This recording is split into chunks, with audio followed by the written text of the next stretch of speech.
விஜயா கோவில் போயிட்டு வந்ததுலேருந்து மனோஜுக்கு ஒரு கோடீஸ்வர வீட்டில் தான் கல்யாணம் பண்ணுவோம் அப்படின்னு சொல்லிகிட்டே இருக்காங்க. ஆனால் வந்துட்டு அண்ணாமலை என்ன சொல்கிறாருன்னா, நீ நல்ல குணமுள்ள பொண்ணாக பாரு, காசுன்னு காசை தேடி அலையாத அப்படின்னு சொல்லிட்டு அண்ணாமலை சொல்கிறாரு. சுற்றியும் அதை வச்சு ரோகிணி கோடீஸ்வர வீட்டு பொண்ணு தானே ஆண்டி, அவங்கள கல்யாணம் பண்ணி வச்சிருக்கலாமே, அவங்க தான் வச்சிங்களே, என்ன ஆச்சு அப்படின்னு சொல்லி கலாய்க்கிறாங்க நல்லா. விஜயாவுக்கு கோபமாகுது. ஆனால் சுற்றி எதுவும் சொல்லலை, அவங்க கம்முன்னு இருக்காங்க. அண்ணாமலையும் வந்துட்டு இனிமேல் நமக்கு கோடீஸ்வர வீட்டு பொண்ணு அப்படிலாம் நீ யோசிக்காத, நல்ல பொண்ணாக பார்த்து நம்ம கல்யாணம் பண்ணி வைக்கலாம் அப்படின்னு சொல்லி விஜயா கிட்ட சொல்கிறாரு. மனோஜை வந்துட்டு ரோகிணி காசு கேட்டு ரொம்ப டார்ச்சர் பண்ணுறாங்க.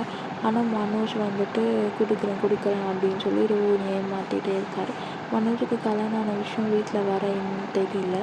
மனோஜ் வந்துட்டு அதை உண்மையை சொல்லி காசு வாங்குவாரா இல்லையா, இல்லை ரோகிணி என்ன பண்ண போகிறாருன்னு இனிமேல் பார்ப்போம்.